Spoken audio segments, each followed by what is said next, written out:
신약성경 마가복음 12장 13절로 17절에 있는 말씀입니다. 신약성경 75페이지 함께 같이 읽도록 하겠습니다. 시작.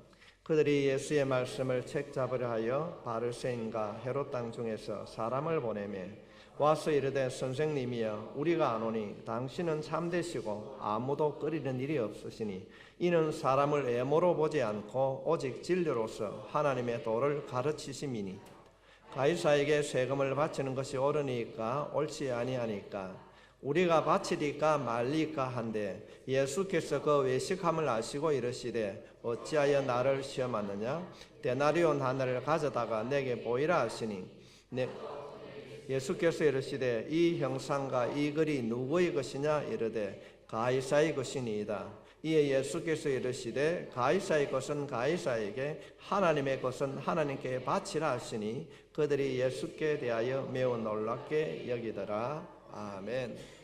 좋으신 하나님 아버지, 이 시간도 기록된 말씀을 통하여서 오늘을 살아가는 우리들에게 주시는 하나님의 음성으로 듣기를 원합니다. 선포되는 말씀을 통하여 우리의 마음과 생각과 우리의 삶이 변화되기를 원합니다. 성령 하나님 함께 예배를 드리는 모두의 마음을 주님의 보혈로 덮어주시고 다듬어 주셔서 이 말씀 가지고 평생 주님의 자녀답게 살아갈 수 있도록 도와주시옵소서. 주님 말씀을 통하여 우리 심령이 변화될 때에 우리의 육신의 연약함, 우리의 질병도 고침받게 해주시옵시고 우리의 마음과 생각도 변화되는 역사가 있게 해주시옵소서. 예수님의 이름으로 기도하옵나이다. 아멘. 누군가가 사람들을 만났을 때에 여러분에게 이렇게 묻는다면 어떤 대답을 할 수 있겠습니까? 요새 어찌 사노? 그런 질문을 받았다면 여러분 어떻게 대답할 수 있겠습니까? 뭐 그냥 그렇게 산다 그렇게 할 수 있을까요? 어떻게 사는가? 성경에서는 우리의 살아가는 이 삶이 매우 중요하다고 가르쳐주고 있습니다. 우리가 살아가는 이 땅의 삶이 너무너무 중요하다고 성경 가르치고 있습니다. 왜냐하면 우리의 이 짧은 이 삶이 죽음 이후에 내 영혼이 어디에서 보낼 것인가? 지옥에 갈 것인가? 아니면 천국에 갈 것인가? 아니면은 또한 어디서 거주할 것인가를 결정할 뿐 아니라 그곳에서 어떻게 살아야 되는가를 우리에게 말씀하고 있습니다. 죽음 이후에 내가 어디에서 거할 것이며 내 영혼이 어떻게 보낼 것인가, 이것이 이 땅을 살아가는 우리의 삶이 결정한다는 것입니다. 비록 짧은 삶이지만은 우리의 영혼이 좌우되는 것이 이 땅의 우리의 삶을 통하여서 결정된다는 것입니다. 그렇다고 한다면 이 짧은 삶을 우리가 어떻게 보람되고 올바르게 살아갈 수 있을까? 주님은 오늘 본문에 있는 말씀을 통하여서 우리의 영혼을 좌우하는 이 귀한 삶을 어떻게 올바르게 살 수 있는가를 말씀하고 계십니다. 우리가 보람된 삶, 우리의 영혼을 결정짓는 이 짧은 삶을 어떻게 보람되게 살아가야 되는가? 그 첫 번째는 내가 누구인가를 알아야 됩니다. 자신이 누구인가? 요즘 어찌 삽니까? 뭐 그런 대로 안 살아가나? 그럭저럭 살고 있다. 이런 대답은요, 믿는 사람이 하는 대답이 아닙니다. 우리가 보람된 삶을 살기 위하여서는 내가 누구인가를 분명하게 알아야 됩니다. 오늘날 현대인들이 혼돈스럽게 살아가고 있습니다. 자기 정체성을 잃어버리고 있습니다. 왜 자기 정체성을 잃어버리고 혼돈의 삶을 살고 있는가? 이유는 한 가지입니다. 자신이 누구인가를 모르기 때문에 그렇습니다. 이 땅을 똑같이 이 땅을 살아가면서도 어떤 사람들은 하나님이 정하신 축복의 길을 버리고 죄만 탐하다가 욕심을 따라 살다가 인생을 마감합니다. 왜 사람들이 신기루와 같은 헛상을 쫓아가게 되는가? 영혼을 바라보지 않고 세상 속에 속아서 인생을 낭비하며 살아가고 있는가? 이유는 한 가지입니다. 자신이 내가 누구인가를 모르기 때문에 그렇습니다. 오늘 본문에는 자신의 정체성을 잃어버리는 사람들이 등장을 합니다. 이들은 자기의 삶을 어떻게 살아가야 되는가를 알지 못했기 때문에 다른 사람을 비방하고 공경에 빠뜨리는 일에 낭비를 하고 있습니다. 남을 비판하는 거예요. 왜 그런 삶을 사는가? 내가 누구인가를 몰랐기 때문에 그렇습니다. 자기 인생이 얼마나 귀한 것인지 몰랐습니다. 이들은 예수님의 허물, 책 잡는 일에 자신의 인생을 투자하고 있습니다. 당시 이스라엘의 종교 지도자들은 예수님을 책 잡기 위하여서 가진 방법을 동원을 하게 됩니다. 직접 그들이 하지 아니하고 사람을 보내어서 하고 있습니다. 한 사람을 보내어서 주님께 찾아와서 이런 얘기하게 됩니다. 가이사에게 세금을 바치는 것이 옳은 일입니까? 옳지 않은 일입니까? 지금 바리새인들은 로마의 압제를 받는 그 나라 때문에 세금 내기를 거부했습니다. 그런가 하면은 또 한편에서는 이 헤롯 땅이라는 사람들은 로마 정부에 빌붙어서 세금을 내야 된다. 쉬운 예를 들면은 그때 당시에 바리새인들은 우리말로 하면은 독립군 같은 그런 사람들입니다.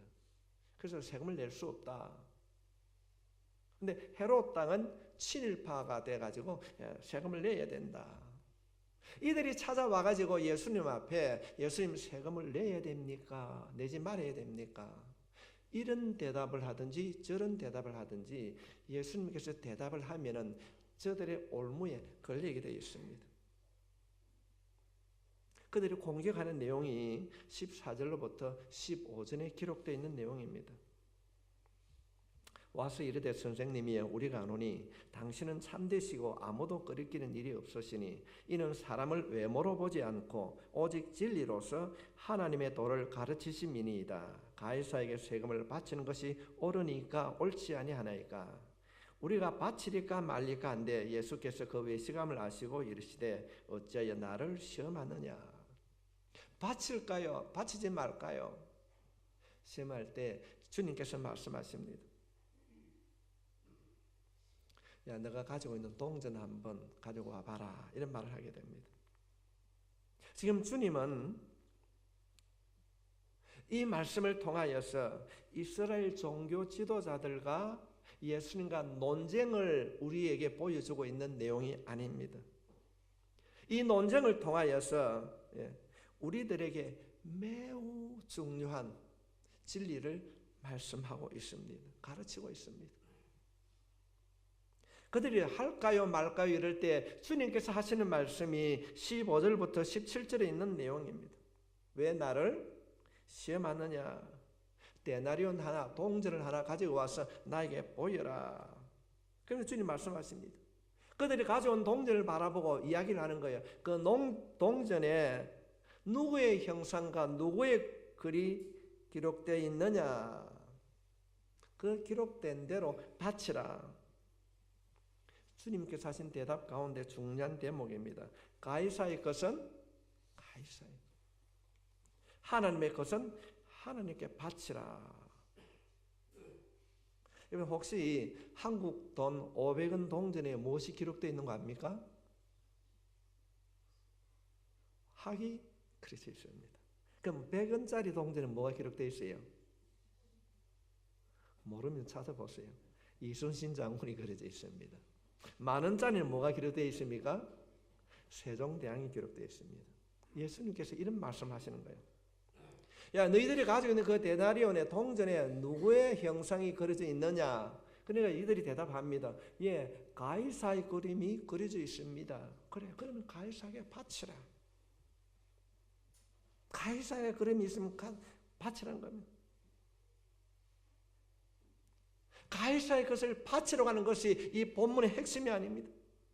예수님께서 하신 말씀이 가이사의 것은 가이사에게 바치고 하나님의 것은 하나님께 바치라. 그럼 하나님의 것은 무엇입니까? 동전에 새겨져 있는 그 형상이 누구라고요? 가이사입니다. 그 형상을 보고 가이사에게 바치라고 그러는데, 그러면 하나님의 것은 하나님께 바치라고 그러는데, 그러면 하나님의 형상이 무엇인가? 우리가 성경 말씀을 살펴보게 되면은 구약 성경 창세기 1장 26절로 27절 말씀에 기록하고 있습니다. 하나님이 자기 형상 곧 하나님의 형상대로 사람을 창조하시되 남자와 여자를 창조하시고, 가이사의 형상이 그려져 있으니까 가이사에게 바치고, 하나님께 바치라고 그랬는데 하나님의 형상이 그려져 있는 것이 무엇이라고요? 하나님의 형상으로 지음받은 인간입니다. 오늘 우리 주님이 말씀하신 핵심이 무엇인가?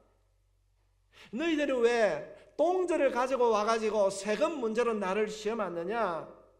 너희가 누구인지 아느냐? 세금 문제로 가이사에게 바칠 것인가 바치지 말아야 할 것인가를 말하는 것이 아니라 너희가 누구인가를 알아야 된다는 겁니다. 너희가 누구인가를, 하나님의 형상으로 지음받은 존재라는 것을 너희가 알아야 된다는 겁니다. 우리가 창세기 2장 말씀에 보면은, 특별히 7절 말씀에 보면은 하나님께서 인간을 만든 내용을 아주 상세하게 설명해 주고 있습니다. 2장 7절 말씀에 여호와 하나님이 땅의 흙으로 사람을 지으시고 생기를 그 코에 불어넣으시니 사람이 생명이 된지라.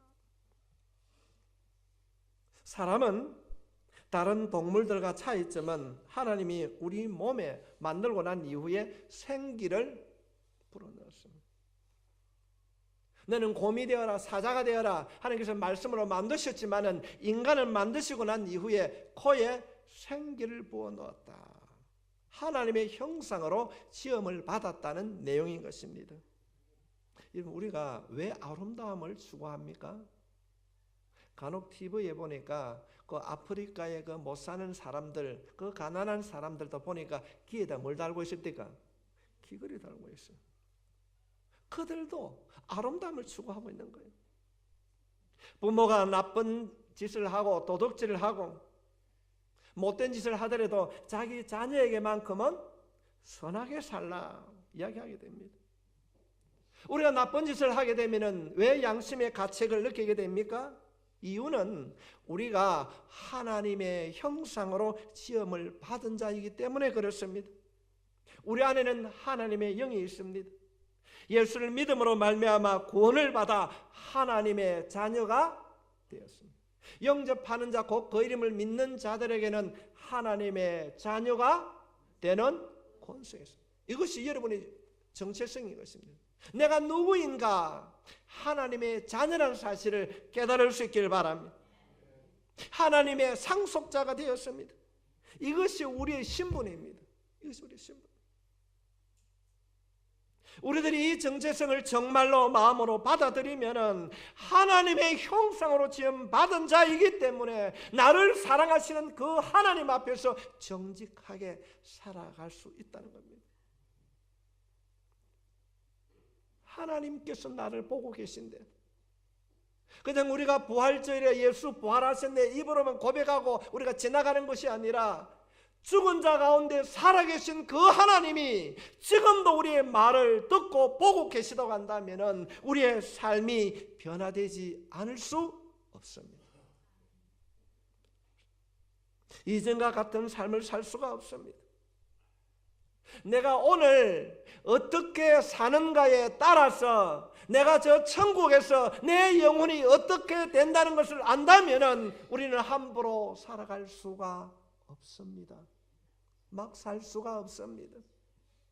원망하고 불평하고 거짓말하고 남의 말하고 살 수가 없습니다. 내가 누구인가, 하나님의 형상으로 지음받았다고 하는 이 사실을 확실하게 알면은 보람된 삶을 살게 될 줄 믿습니다. 우리가 보람된 삶을 살기 위해서는 내가 누구인가를 바르게 알아야 되고, 두 번째로는 하나님이 주신 그 삶의 자리를 받아들여야 된다는 겁니다. 창세기 2장 15절 말씀에 보면은 여호와 하나님이 그 사람을 이끌어 에덴 동산에 두어 그것을 경작하고 지키게 하시더라. 동산에 두었더라 말하고 있습니다. 하나님의 형상으로 지음받은 우리를 하나님께서 그곳에 두었더라. 하나님의 형상으로 지음받은 우리들이 이 땅에 살아가면서 이루어야 할 삶이 무엇인가? 내가 처한 그 자리를 지키는 것입니다. 여러분이 사는 그곳에 누가 주셨는가? 하나님이 그 자리에 두어 주셨다는 것입니다. 내가 사는 그 자리가 비록 힘들고 어렵고 고달프다 할지라도 하나님께서 여기에 두셨다고 하는 사실을 깨달으면 그 현장에 하나님의 만져주심이 경험되어질 줄 믿습니다. 여러분, 대한민국에 태어난 것이 우연히, 내가 비록 지금 내가 이렇게 가난하게 살고 힘없게 살아가는 것이 재수가 없어서 이렇게 살아가는 것이 아닙니다. 하나님께서 그 자리에 허락해 주신 줄 믿습니다. 내가 있는 그 자리를 하나님께서 그렇게 허락했다는 사실을 믿게 되면은 내 삶을 허투루 살 수가 없습니다. 두다 이런 말은 원어에 보면은 누아어, 이 말은 심에서 유래되는 겁니다. 아이고 목사님 몰라 그렇지, 내가 지금 요새 죽을 지경입니다. 힘듭니다. 그렇지 않습니다. 분명 그곳에는 하나님의 뜻이 있습니다. 여러분, 왜 극동교회에 나오셨습니까? 많은 교회들이 있는데 왜 그곳에 오셨습니까? 내가 오고 싶어 온 것이 아니라 하나님께서 붙들어 주시고 인도해 주신 줄 믿습니다. 왜 내 남편이 이럴까? 왜 내 자는 이럴까? 하나님이 허락해 주셨습니다. 나를 두게 한 그 자리에 하나님의 뜻이 있음을 깨닫게 되면은 불평이 사라지고 근심이 사라지고 염려가 떠나가게 될 줄 믿습니다. 여러분, 우리의 주위를 한번 바라보십시오. 그들의 처한 환경에 만족하기보다는 불평하는 사람이 너무 많이 있습니다. 너무 많이 있어요. 나보다 못한 사람들 저렇게 잘 사는데 나는 왜 이런가? 예수 안 믿어도 기도 안 해도 잘 되는데 나는 왜 이런가? 성도 여러분, 하나님은 여러분의 삶을 보고 계십니다. 원망과 불평하는 그 입술이 찬송과 기도의 입술로 변화되면 놀라운 영적인 축복이 여러분의 가정 가운데, 여러분의 삶 속에 열매 맺게 될 줄로 믿습니다. 여러분, 교회를 옮기는 삶 한번 살펴보십시오. 그들의 마음에는요 불평이 가득합니다. 극동교회는 어떻다더라? 교회를 다니면서 살아계신 그 하나님을 만나지 못했기 때문에 불평하고 원망하는 거예요. 오늘 살아가는 우리들의 마음에 왜 안식과 만족함이 없는가? 무엇인가 부족함이 있어서 그렇지 않습니다. 내가 처한 환경이나 여건이 나빠서가 아닙니다. 속지 마십시오. 사탄의 속삭임에 넘어가지 마십시오. 이유는 하나입니다. 하나님께서 나에게 주신 그 자리를 받아들이지 않기 때문에 원망하고 불평하는 것입니다. 그래서 그 삶에는 힘이 없고 기쁨이 없습니다. 아마 젊은이들은 잘 알고 있는 내용인데, 성경 공부 프로그램 중에 암송하는 카드가 있습니다. 그 카드를 만든 사람이 내비게이터라는 사람인데, 이 내비게이터 성경 공부를 만든 사람이 도슨 트로트만이라는 사람입니다. 이분이 내 조상은 누구일까? 그래서 자신의 뿌리를 찾기 위해서 독일로 갑니다. 독일로 가서 쭉 찾아보니까 우리 조상이 누구였더라? 찾아보니까 어떤 사람 하면 강부였어요. 강부였어요. 자기 선조가 강부였다는 사실을 깨달고 이분이 미국에 돌아와서 정말로 감사했다는 겁니다. 남을 속이지 아니하고 비록 천한 것 같지만 자신이 열심히 노력하여서 살아왔던 자신의 조상이 너무 감사하다는 겁니다. 성도 여러분, 우리가 살아가는 현실은 어렵고 힘들 수도 있습니다. 그러나 그 자리에서 불평과 원망으로 여러분이 주신 그 하나님의 사랑을 잃어버리지 않기를 바랍니다. 우리의 영혼을 결정하는 것은 우리가 이 땅에 살아가는 이 짧은 삶이 결정한다고 한다면 비록 내가 지금 여기 처한 환경이 어렵고 힘들다 할지라도 하나님께서 주셨다는 사실을 깨닫게 되면 우리의 영혼이 거하는 하나님 나라에서 보상을 받게 될 줄 믿습니다.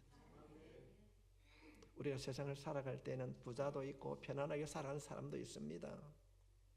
여러분, 우리가 성경을 살펴보면 천국에는 상급도 있다고 기록하고 있습니다. 짧은 이 세상을 살아갈 때도 빈부의 격차를 겪고 우리가 혼란에 빠진다고 한다면 하나님 나라에서는 어떻게 살아가야 되겠습니까? 내가 누구인가를 바르게 알고 나에게 주신 이 환경을 원망과 불평하는 것이 아니라 하나님께서 나에게 허락해 주셨다는 사실을 깨닫고 순종할 수 있기를 바랍니다. 나에게 주어진 현실, 여러분 때로는 여러분의 남편이, 때로는 여러분의 아내가, 여러분의 자녀가 힘들고 어렵다 한다 할지라도 여러분의 입술로 불평하지 마십시오. 하나님께서 허락해 주신 것을 깨닫고 하나님 내가 해야 할 일들이 무엇입니까? 나의 부족함을 성령님 도와달라고 기도한다면 그 기도의 열매가 여러분의 삶에 보람된 삶으로 인도해 주실 줄 믿습니다. 하나님 나라에서 우리가 복을 받게 된다는 것입니다. 허투루 살 수가 없습니다. 이 땅은 짧은 인생입니다.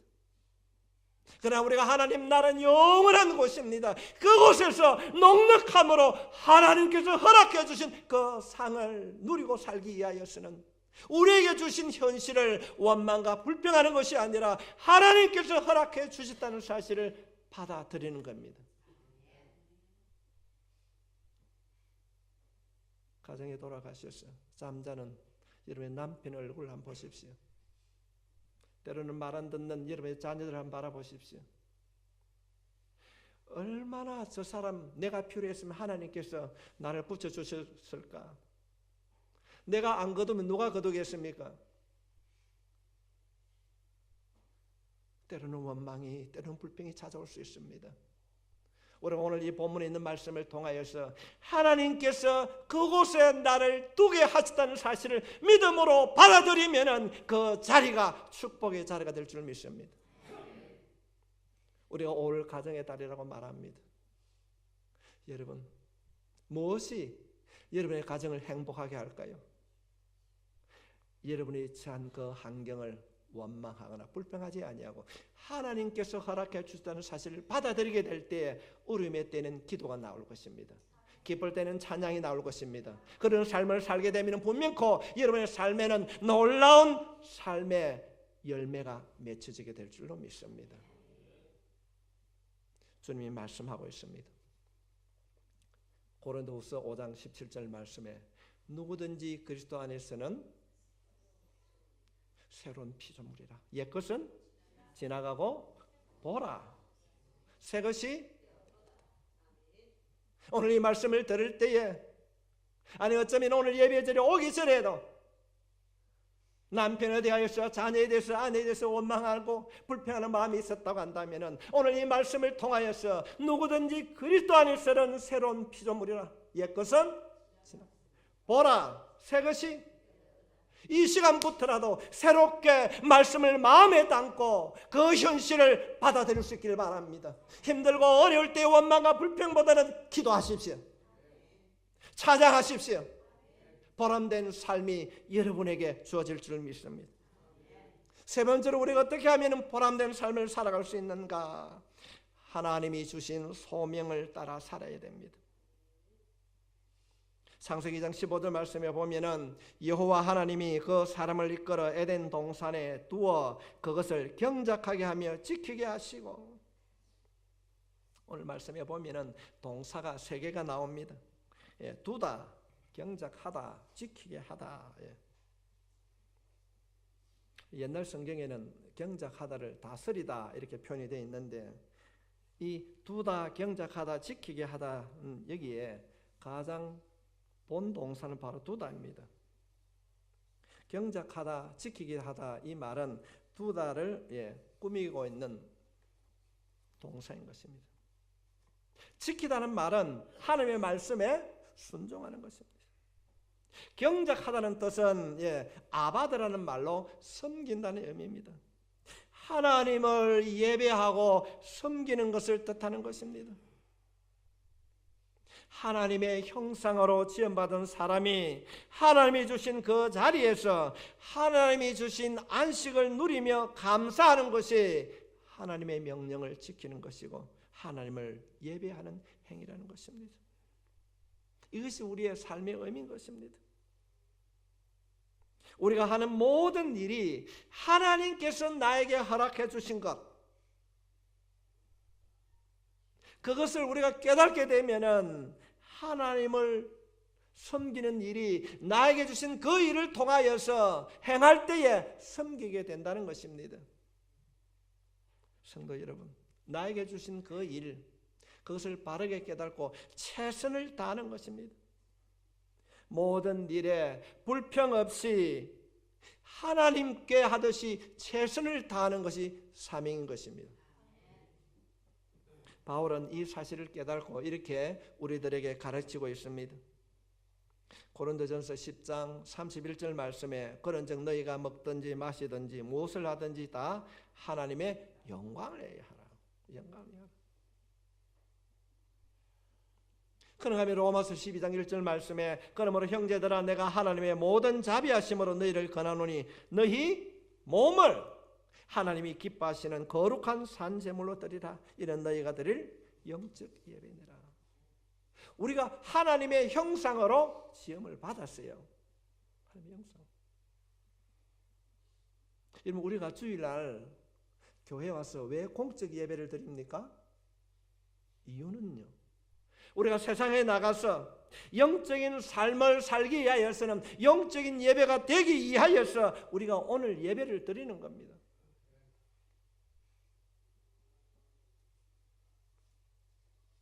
그러므로 우리가 우리의 영적 예배라고 했을 때 우리가 생활 속에 들어지는 모든 삶이 예배라고 한다면 우리는 그 일에 최선을 다해야 됩니다. 최선을 다해야 됩니다. 남편으로서, 아내로서 어떤 일이든지 최선을 다할 때에 하나님의 형상으로 지음받은 우리의 삶에 보람이라는 것을 느끼게 될 줄 믿습니다.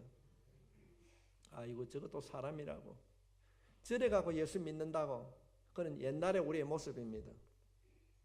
참 네 같으면 내가 예수를 믿겠다, 그런 말이 여러분을 향한 세상의 사람들이 말하는 말이 될 수 있길 바랍니다. 산제물로 드리라. 여러분, 산제물을요 제단에 드리려고 그러면 도망갑니다. 넘어집니다. 쉬운 일이 아닙니다. 우리가 공적 예배, 교회 와서 예배를 드리는 것은 아주 간단합니다. 앉아 있으면은요 목사가 사회하고 설교하고 다 그대로 따라만 하면 됩니다. 그러나 우리가 사회 나가서 생활 속에서 영적 예배를 드리는 데는 어렵습니다. 인내해야 되고 양보해야 되고 때로는 손해를 감수하고 때로는 아픔 때문에 눈물을 흘려야 됩니다. 그러나 그것이 힘들고 어렵다 할지라도 이 짧은 우리의 삶이 영원한 하나님의 나라에서 내가 어떻게 거할 것인가를 결정한다면 우리는 함부로 살 수가 없습니다. 인내합시다. 양보합시다. 용서합시다. 언젠가 주님 앞에 섰을 때 부끄러운 자로 서는 자가 아니라 이 땅 우리 짧은 이 삶을 통하여서 하나님의 나라에서 우리의 영혼이 참된 안식을 누리며 살아가는 복된 자녀가 여러분 되시길 바랍니다. 오늘부터라도 변해야 됩니다. 누구든지 그리스도 안에서는 새로운 피조물이라. 옛 것은 지나가고 보라 새거지. 오늘부터 새롭게 살아갑시다. 환경을 바라보고 원망하고 저주했다면 오늘 이 말씀을 통하여서 나에게 하나님께서 허락해 주셨다는 사실을 바르게 깨닫고, 비록 내가 못 살고 때로는 내가 힘들다 할지라도 하나님의 형상으로 지음받은 나 자신을 깨달아서 나에게 주신 현실을 받아들이고 순종합시다. 그리고 최선을 다합시다. 그래 하면은 하나님께서 여러분의 후대에 하나님의 나라에서 귀한 것으로 채워주실 줄 믿습니다. 우리가 성경 말씀에 보면은 성경에는 부끄러운 구원도 말하고 상급 이야기도 하고 있습니다. 그래서 우리의 삶은 귀한 것입니다. 오늘 이 말씀을 듣고 우리 모두 내가 누구인가를 바르게 깨닫고 하나님이 주신 그 자리를 지키고 거기에서 나에게 맡겨주신 일을 최선을 다해 감당할 때에 하나님의 놀라운 역사가 여러분을 통하여서 이루어질 줄 믿습니다. 사람들이 여러분의 얼굴을 바라볼 때, 야, 니 참 얼굴 좋다, 그런 삶 살 수 있길 다시 한번 축원합니다. 기도하겠습니다. 좋으신 하나님 아버지,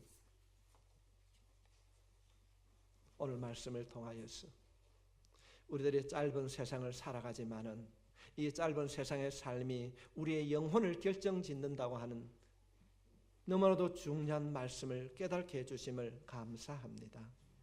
이전에는 주님 알지 못하여서 내 자신이 누구인가를 깨닫지 못하고 나에게 주신 환경을 바라보고 때로는 원망하고 불평하고 하나님의 뜻을 거스르며 살아왔음을 고백합니다.